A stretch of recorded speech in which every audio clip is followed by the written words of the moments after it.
you know we're not doing SIM anymore because the Wi-Fi is free to support it, so that's why we're not doing SIM.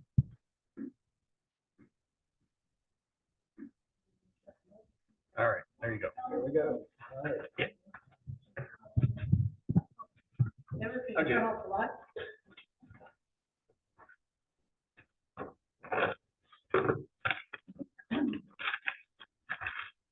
Okay, I want to start by asking how many people have already traveled to Alaska in the group? Okay, majority of you. Okay, all right.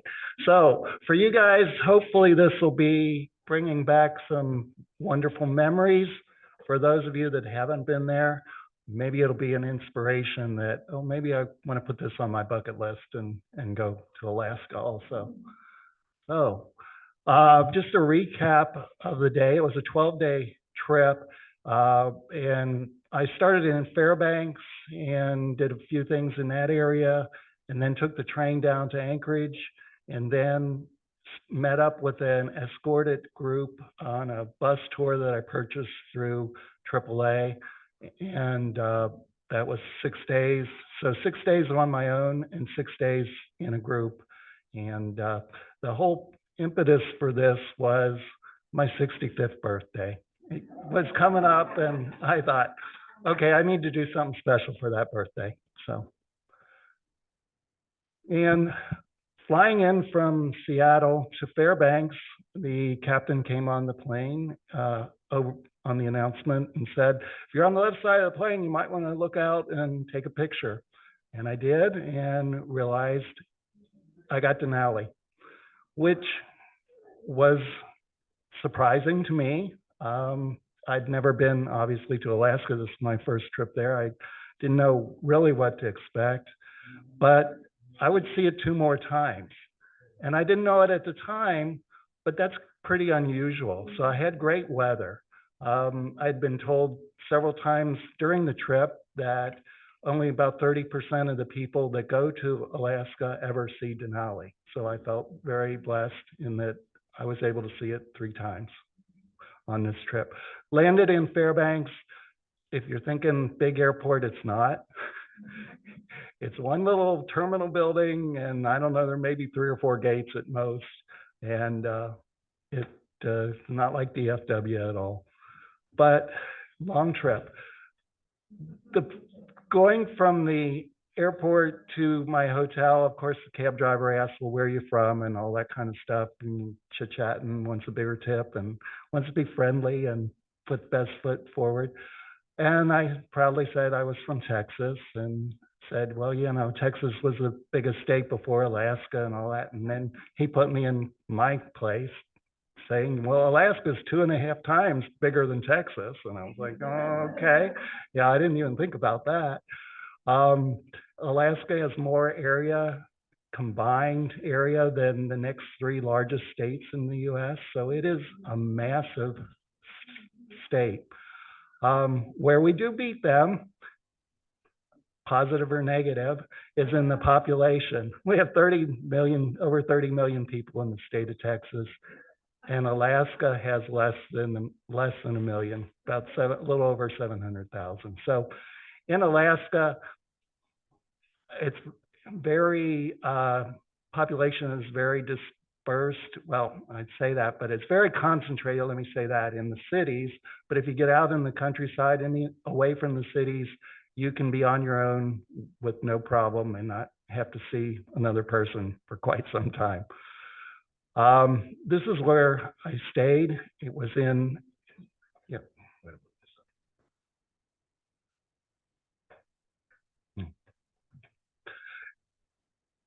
It was a hotel along the Chena River in Fairbanks, and I spent 2 nights there, but unfortunately, because of the way I had planned the trip, I really didn't spend a lot of time in Fairbanks. It was about, plane landed about 3, so it was about 4:30 Alaska time, which was 7:30 DFW time. I had been up since 2 in the morning that day to make my flight and get out there and all that. So I was pretty tired, grabbed something to eat and went to bed. Next day started early also. It was a bus trip up to the Arctic Circle, and it left at 7 in the morning. So I had to get up early next morning, and so off we went. Got on a bus with about 15 other people, and we traveled the Dalton Highway, which, to call it a highway is a little misleading.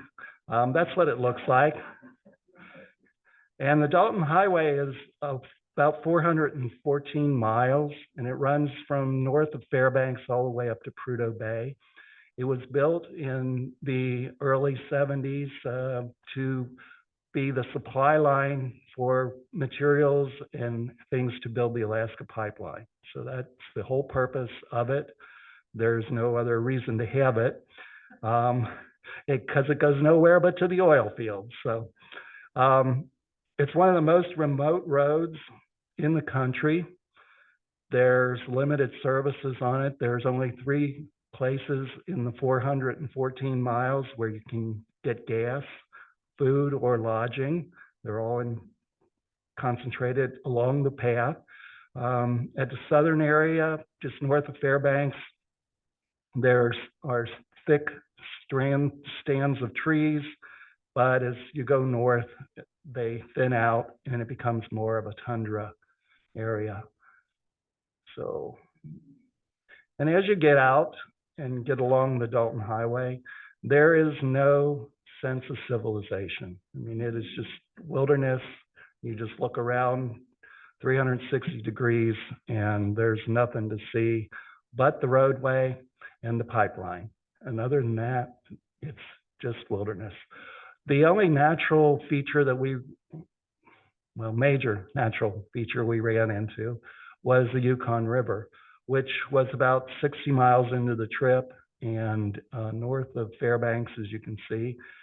And we crossed the Yukon on the Patton Bridge, which is the only bridge in Alaska that actually crosses the Yukon.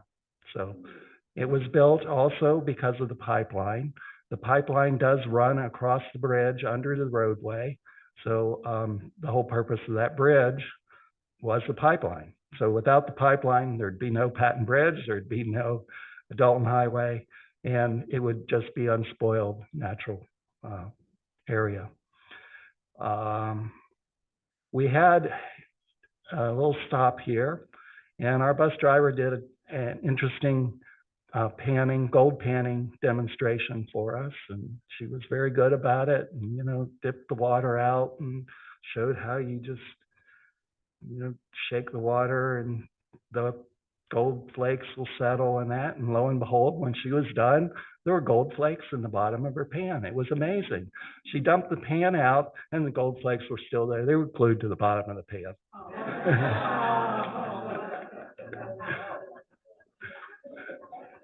So we were all fooled until she dumped the water out.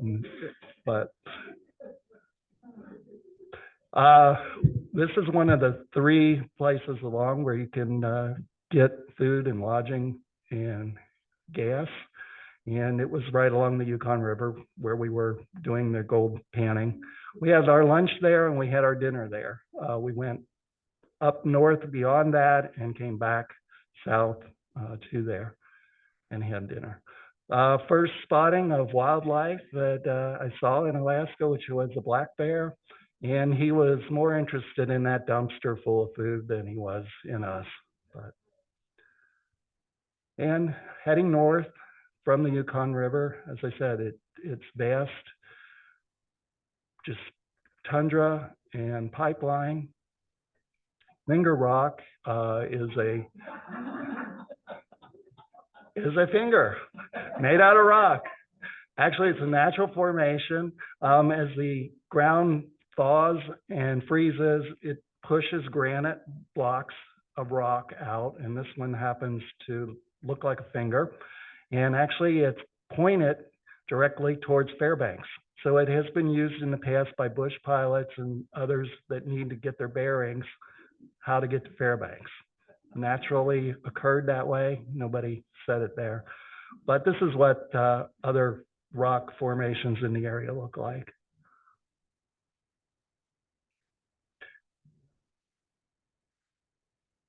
And it's, as I said, just vast wilderness, tundra.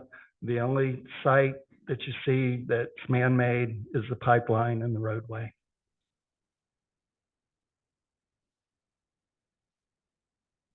And of course, the selfie ham there.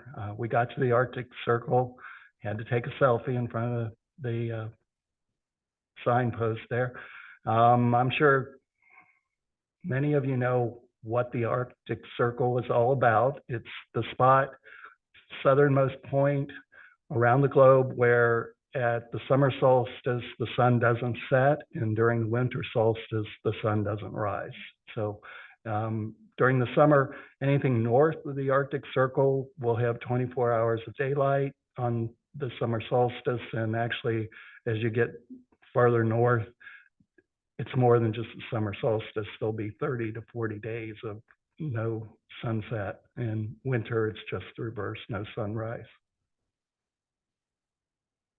So after getting up there, we started back and saw the scenery again. And then we made a stop along the tundra and had a demonstration. And this one was for real. It wasn't like the Gold Flakes one. They actually, we dug a hole in the tundra till we hit the permafrost. And people were putting their hands down in this mud hole. And I call it a mud hole because that's exactly what it was. They pulled their hand out and it was dripping with mud, but to touch the hard surface of the permafrost. And after about 3 people had done it, and I'm looking at it and it's like, do I really want to get my hands muddy? I guess I had to ask, well, what's it feel like? And they just said a cold rock. And I thought, I can pass on that one. I don't need to do that.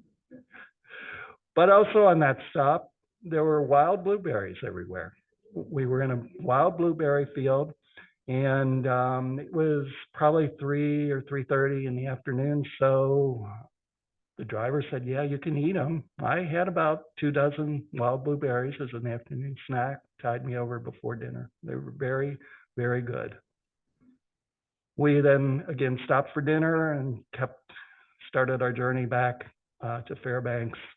And as you can see, a lot of the tundra has water, ponds and little lakes and whatever. There's wildlife, there's ducks and things on these ponds, but there's also moose. And this one was right close to the road. Didn't have to struggle at all to get this picture. And the moose, the way they feed themselves is they actually dip their head down under the water and go to the bottom of the pond and pick up whatever's growing on the bottom of the pond and then lift their head up and chew it and swallow it and then do that again. So we watched this moose many times feeding himself by diving for what is growing plant life on the bottom.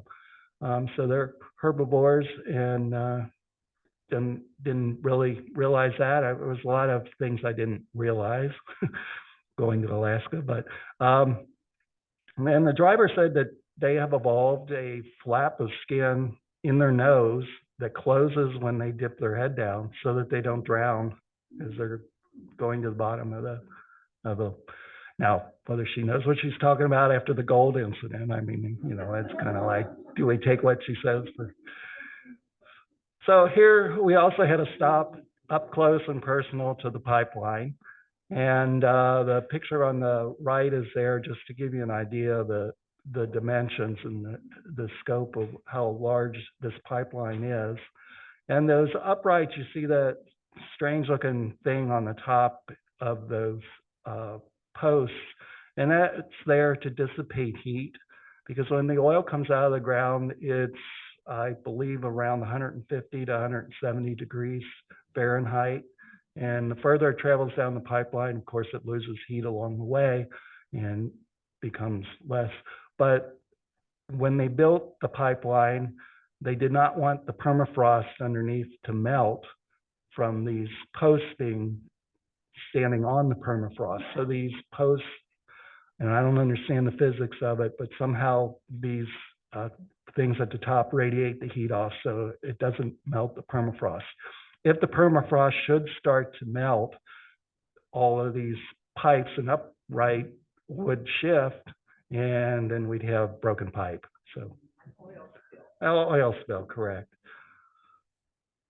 And this is, I showed you a picture of the bus when we started. This is the picture at the end of the day. It's not a pretty picture. Quite muddy. The gravel road was not well maintained. Let me put it that way. We got back to Fairbanks about 11 at night, and the sun was just setting at that point. And so I had to take a picture, of course. I took too many pictures. The hardest thing about preparing for this presentation was, what do I put in and what do I leave out? I mean, it was really something. The picture on the right was about 3 or 4 in the morning. Been a long day, been a long couple days. And for some reason, I couldn't sleep that night. So I got up and looked out, and it was twilight all night long. I mean, it was never got dark. Day 3, another early day. Seems to be a pattern here. The train from Fairbanks to Anchorage, train left the station, I believe around 7:30 in the morning. So I had to get up and have my breakfast and get to the train station. But it went from Fairbanks to Anchorage.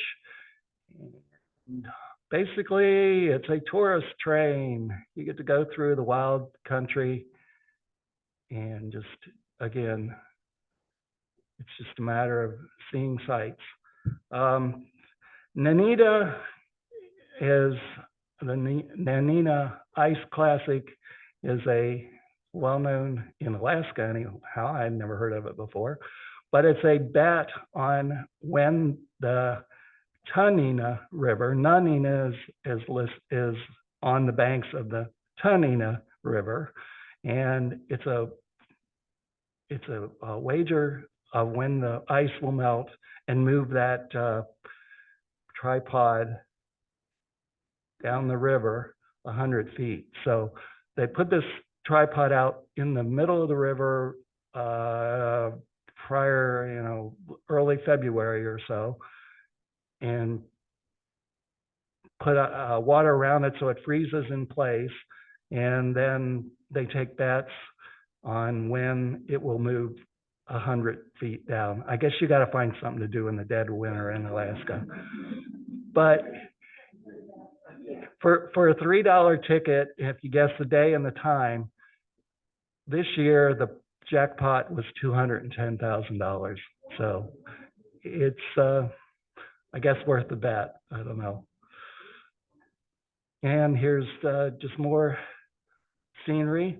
Now we got to south of Nanina, and my second sighting of Denali, and this was from the train. And it was a nice spot because there was a siding right there, and there's one northbound train from Anchorage every day and one southbound train from Fairbanks every day, and they meet at this siding. Most of the track along the rail is a single track, so the trains have to go singly, but here is a siding, so whichever train gets here first pulls aside and waits for the other train to come, and they meet at this point, and the crews switch because there's a crew based in Anchorage, so they only come up this far, and then they get on the southbound and go south, and the crew based in Fairbanks does the opposite and goes north on the other train. But it was amazing that the siding was right where you could see Denali. I wonder if that was planned. Yes. Yes, it's this right here. That is clouds and snow covering Denali. Yeah, here's a little bit better picture from the train. Now, to give you the actual perspective, this on the left is what it actually looks like from the train without any magnification. The picture on the right is obviously with magnification. So you aren't right up to it. Denali, I believe, was about 75 miles away from where the train was. But I didn't want to pull a, gold panning trick on you, but yeah. Train crosses south of there, Hurricane Gulch, which is the longest. It's about 1,000 feet railroad bridge, and it's about I want to say 300 feet high above Hurricane Creek there. It's the highest and longest railroad bridge in Alaska. And there were people doing rafting on the river. And as you can see, the rivers aren't very clear because they're all from glacial runoff. So the rivers are full of silt and deposits from the glaciers that have ground up the ground as they're traveling. So, pictures.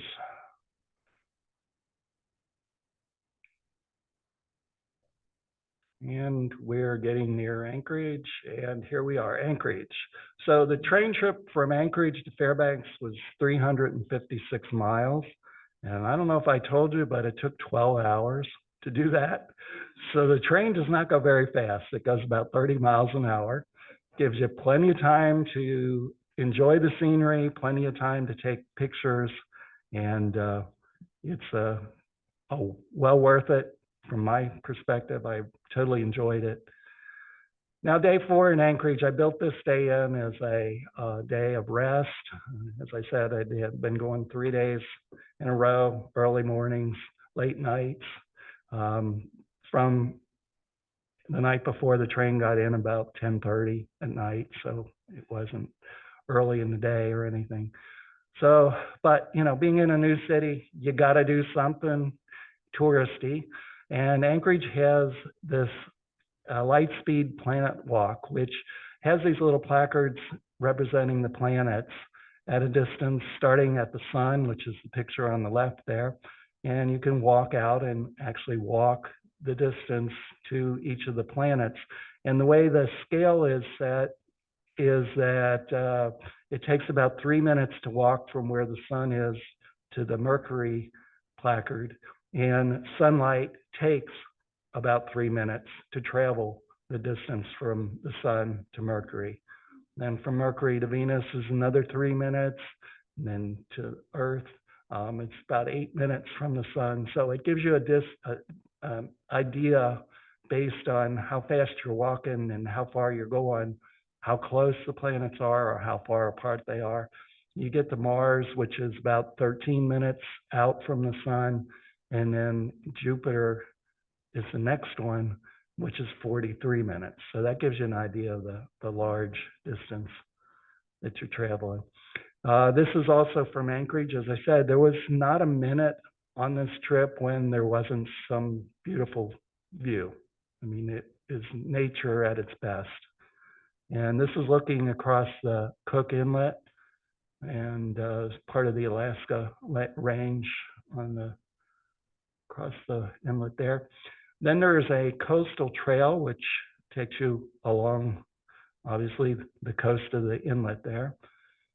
And there are mud flats during low tide, and those are covered during high tide. So there's all kinds of signs: don't go out on mud flats. You can get stuck in the mud flats. There's a tidal difference, I believe, about 15 to 20 feet difference between low tide and high tide. So if you're stuck out on the mud flats, you're gonna be in trouble with the tide when the tide comes in.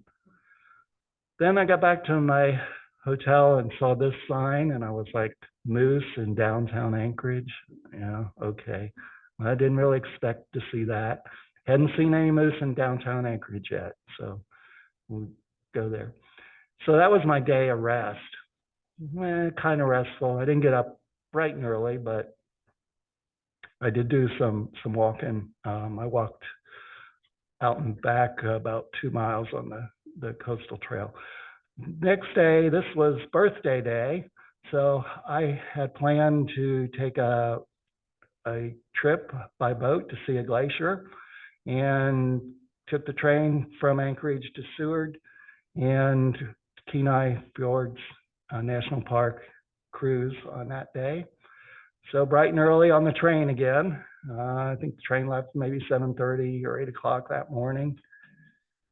And it runs along the Turnagain arm of the Cook Inlet. So there's a lot of water to view, a lot of mountains, scenery. And as I said, too many pictures, too many picture opportunities. And the seaplane, one of the facts that I came across was that 1% of the state's population have some level of air certification, which is 3.5 times more than the US average.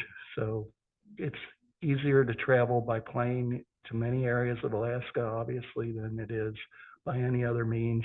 And actually, the city of Juneau, you cannot drive to Juneau. You either have to come in by boat or plane. I mean, there's no roads in or out of Juneau.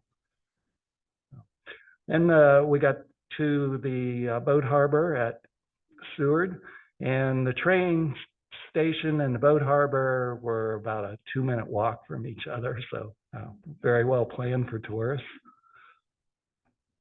And this boat right here on the left is a sister ship to the boat. I call it a ship. It was catamaran to the boat I was on. There's 3 decks and probably about 150 people on the boat.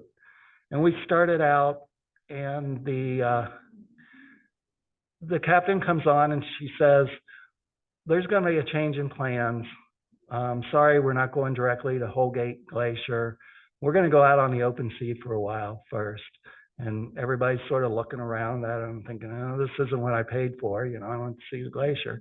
And then she says, "We're going to do some whale watching for about an hour." And then everybody went, "Oh, well, that's good. Okay." So we got out, and there was a pod of humpback whales. There was probably 8 to 12 of them, and they were surfacing and then diving and surfacing and diving, and we saw those. We saw some porpoise, we saw some orcas, and again, it's pictures, pictures, pictures. What do I show you? What do I take out? But it was just something that I had never thought I would experience. Now, this is interesting because what happens is when the whales dive, the surface of the water gets very calm. And it's like, okay, I'm just out on the Bay of Alaska, not a big deal. Okay, water's calm and everything. And then all of a sudden, these birds start flying around, and they're circling and circling and circling. And you're like, well, what's going on with these birds? And then the whales would surface, and the birds would dive down onto the water. So what I believe is happening is, as the whales dive down and eat what they're eating, is they come up to the surface, their wake brings other fish and marine life with them. And the birds are scavengers, and they just know to go. How they know where the whales are going to surface, that part I don't understand. But they were very good at that. So I watched that 3 or 4 times happening, and before I realized what was going on, and then tried to get some pictures of it. But that was interesting. Then we headed on to where we were really going, and we saw other wildlife. We saw harbor seals and puffins, and actually I had seen some bald eagles nesting, but I couldn't get their picture. They didn't cooperate. And then we got to Holgate Glacier, which is a 600-foot high glacier, tidewater glacier, and it's a half mile wide. And you get to the point where you're in this enormously vast space with these mountains that are rising 1,000 feet above you. You're on the water, you've got a glacier that's 600 feet above you. And the dimensions in your mind just sort of shrink. You don't realize how immense all this is. So I've added this little picture, which is the sister ship that I showed you earlier there. The boat is probably a mile from us and was probably a good 3/4 of a mile from the glacier. but it gives you some perspective of how humongous this thing is. I mean, you ride up to it and it just towers over you. It's something. And that was the major part of the day. We headed back along the shore there, and a few other pictures, and back to the harbor, back to the train, back through the scenery, past some more glaciers, getting close to Anchorage, and back again, 10:30 at night. So the train from Anchorage to Seward was 114 miles, and it took 4.5 hours each way. So that train wasn't moving very fast either. It was going about 25 miles an hour, but plenty of time to take pictures, plenty of time to absorb what's going on around you. Day 6 in Anchorage is the day that I picked up with the escorted tour group, and that was in the evening. We had a dinner, meet and greet dinner that first night. So the morning was free for me, and I thought, well, again, in my itinerary, as I was planning the trip, it was like, well, that'll be a day to catch up on rest. I've had a number of days, and so let's sleep late, let's not do much, and let's just meet the group and be rested up for that. Well, it didn't work out that way. I had to ride a bike and go on the coastal trail and ride out the coastal trail about 5 miles. I got as far as the planet Uranus on that. So I got out pretty far, missed Neptune and Pluto, but hey, can't go through the whole solar system. Got some beautiful pictures of Anchorage from probably about 3 miles out on the coastal trail. Then Earthquake Park. Some of you, I'm sure you all remember, there was a devastating earthquake, a 9.2 magnitude earthquake in Alaska in 1964, which lasted over 4 minutes. So that's a long time, a lot of power released, and a lot of devastation. I mean, it hit in areas where the major cities were, and not only were the coastline hit, but the city of Seward and Valdez and everything, quite extensive damage. And then I saw my second sighting of moose. Only these were up close and personal, mama moose and baby calf there. And they were actually closer than I should have been. I was on my bike and came down this, came down this path, and there were people in front of me and they were staring behind me, and I turned around and I looked, and then I saw the moose.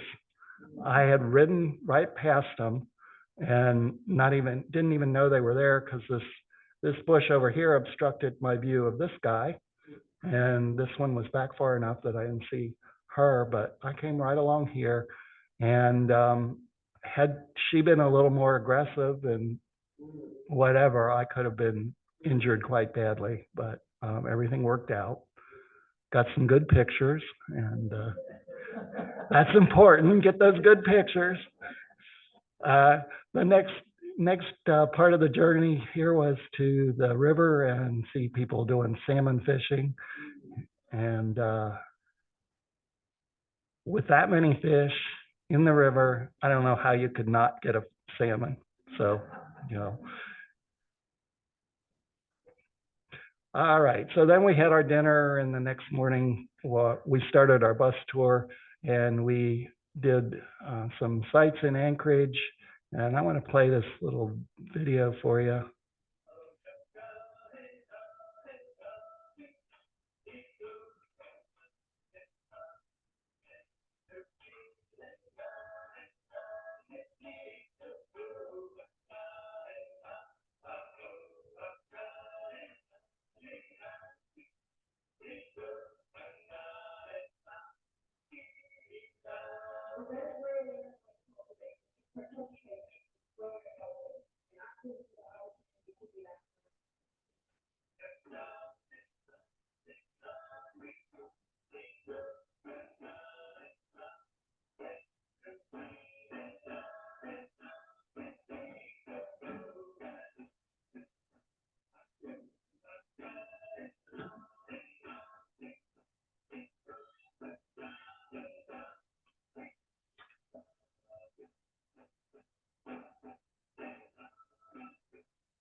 Yep.